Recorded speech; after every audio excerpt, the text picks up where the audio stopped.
A college student known as Maddie in North Carolina believed that the strange things she was experiencing fit all the hallmarks of textbook paranormal activity: strange noises, missing clothing, and unexplained handprints. Then, in 2019, she was living at the Summit at the Edge Apartments, not far from the University of North Carolina at Greensboro. "I've been having, pieces of clothes missing. Like shirts and pants," Maddie, a junior at the time, told WGNO. It would turn out that there was nothing paranormal about Maddie's experience, but the truth was far worse. A 30-year-old man named Andrew Swafford was secretly hiding in her closet. "I just hear rattling in my closet. It sounded like a raccoon in my closet," Maddie said. "I'm like, 'Who's there?' And somebody answers me. He's like, 'Oh, my name is Drew.' I open the door and he's in there, wearing all of my clothes. My socks. My shoes.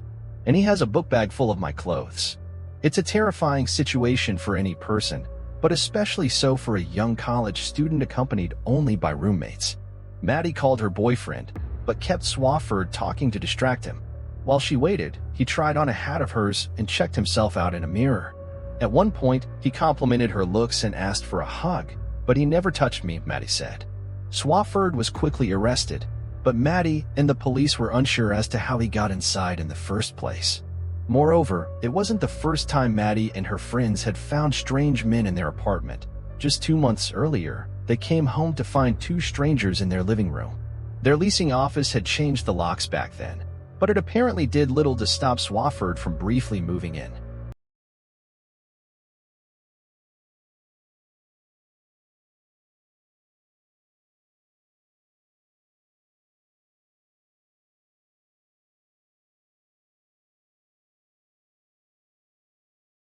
Before the creation of the fictional crime-fighting Spider-Man, there was the very real Denver Spider-Man.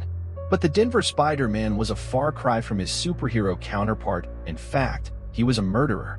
As the Denver Public Library recounts, the murder took place on October 17, 1941. Philip Peters, a retiree of the Denver and Rio Grande Western Railroad, was home alone. His children had grown up and moved out, and his wife Helen was recovering in a local hospital after breaking her hip during a fall. Peters entered his home that night to find a gaunt, disheveled man raiding his icebox. The two soon got into a fight, which ended with the intruder beating Peters to death with a cast iron stove shaker.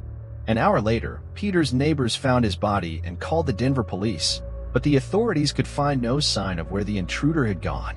The investigation began, and Helen was released from the hospital, now a widow living alone in the same home where her husband was murdered. Before long, Helen began to experience strange things: missing food, odd sounds, items not being where she last left them, and she became convinced that her house was haunted. After some time, she moved to Grand Junction to live with her son, and the house stood vacant. But neighbors kept reporting strange sounds and foul smells coming from the home. Each time the police came around, though, they found nothing. Then, one night, in July 1942, detectives Roy Bloxham and Bill Jackson staked out the house. No one had reported anything, but the detectives thought this might work to their benefit, and they were right. They saw a man in the house and went inside, but when they got there, the man was gone. Or so they thought, until they heard a noise coming from the attic, the entrance to which was in a closet upstairs. That was when they saw 2 legs disappearing into the hole in the ceiling, and they pulled on them to reveal the full body of a man named Theodore Connies. Authorities later learned that Connies had met Peters through the Denver Guitar Club, and when Connies fell on hard times, he went to ask Peters for help, only to find the home empty at the time. That's when he decided to break in and steal some food. A few days later, he did the same thing, but that time Peters found him. Connies claimed it was a split-second decision to kill Peters, after which he made a nest of sorts in the cramped attic. One officer went up to check out the space, and the smell was so horrid that it made him vomit. He later said, a man would have to be a spider to stand it long up there. Thus, the Denver Spider-Man story was born. Connies was ultimately convicted of murder and sentenced to life in prison.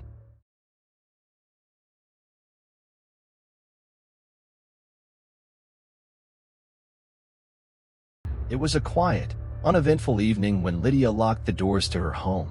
The neighborhood was peaceful, and her little house sat comfortably at the end of a cul-de-sac. She had lived there for years, trusting the locks and the heavy wooden door to keep her safe from the outside world. By midnight, the house was silent except for the faint hum of the refrigerator and the ticking of the clock in the living room. Lydia had just fallen asleep when the first sound came. A faint creak, like a floorboard shifting under weight. She stirred, barely awake, and dismissed it. The house often groaned and settled as the temperature dropped at night. But as she drifted off again, the sound came back, louder this time, unmistakable. Thump. Her eyes snapped open, her heart pounding. She lay still, straining her ears. For a moment, there was only silence, and then another sound. It was subtle but clear, a faint shuffle, like footsteps, coming from the hallway just outside her bedroom. Lydia's breath hitched. She reached for her phone on the nightstand, her fingers trembling as she checked the time, 3:12 a.m. Her bedroom door was closed, and she told herself it was just her imagination, maybe the wind rattling the house. But deep down, she knew better. She slid out of bed, her feet brushing against the cold hardwood floor, and tiptoed toward the door. Pressing her ear against it, she held her breath. The footsteps had stopped, but now she could hear something else, a soft, muffled whisper, just beyond the door. Her pulse quickened. It's just the pipes, she thought, trying to rationalize the noise. Or maybe someone left the TV on. But the whispers grew louder, more distinct, and Lydia's stomach churned as she realized she wasn't imagining it. Summoning her courage, she unlocked her phone and dialed 911, but her finger hovered over the call button. What would I even say? She thought. That I'm hearing things in my own house? She shook her head, clutching the phone tightly as she backed away from the door. And then, it happened. The handle of the door jiggled, the soft metallic click breaking the silence. Lydia froze, her breath caught in her throat, as the handle slowly turned. The door creaked open an inch, then stopped. Her blood ran cold as she stared at the narrow gap, expecting to see someone or something on the other side. But the hallway beyond was dark, silent, empty. Swallowing her fear, she stepped closer, pushing the door open just enough to peer into the hallway. It was empty, the faint moonlight from the window casting long shadows along the walls. But just as she turned to retreat, a voice, soft and raspy, came from the darkness. "Where are you?" Lydia slammed the door shut, locking it and backing away until she hit the bed. Her hands trembled as she pressed the phone to her ear, finally calling 911.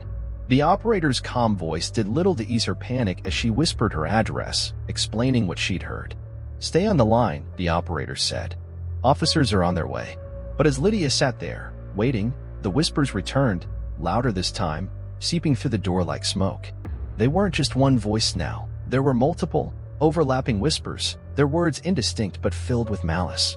The handle jiggled again, harder this time, as though someone were trying to force their way in. And then, silence. The whispers stopped, the handle stilled, and Lydia sat in the oppressive quiet, her heart pounding in her chest. She strained her ears, listening for any sign of movement, but all she could hear was her own ragged breathing. Suddenly, a loud crash echoed from the living room. She bolted upright, clutching her phone, the operator's voice still in her ear. "The police are close," the woman assured her. "Stay where you are." But Lydia couldn't sit still. Something or someone was in her house, and they weren't waiting for the police to arrive. Grabbing a heavy lamp from her nightstand, she unlocked the door, her muscles tense as she stepped into the hallway. The shadows seemed darker now, pressing against her like they had weight. She inched forward, the whispers starting again, faint and mocking. As she rounded the corner into the living room, her breath caught in her throat. The front door was wide open, the lock hanging uselessly from the frame. Her favorite vase lay shattered on the floor, shards of glass reflecting the moonlight. But there was no one there. "Hello," she called, her voice trembling. Her question was met with silence, and then, from just behind her, a single, chilling word. "Here."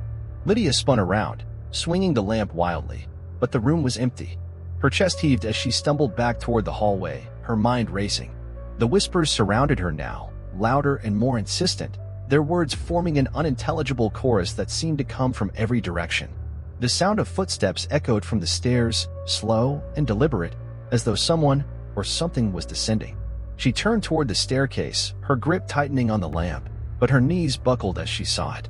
A shadowy figure, tall and hunched, with limbs that seemed too long for its body, was moving down the stairs.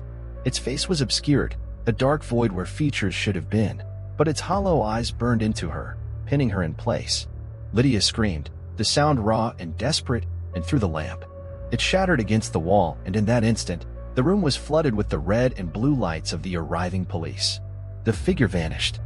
The officers found her huddled in the corner of the living room, shaking and incoherent. They searched the house from top to bottom, but found no sign of forced entry or intruders.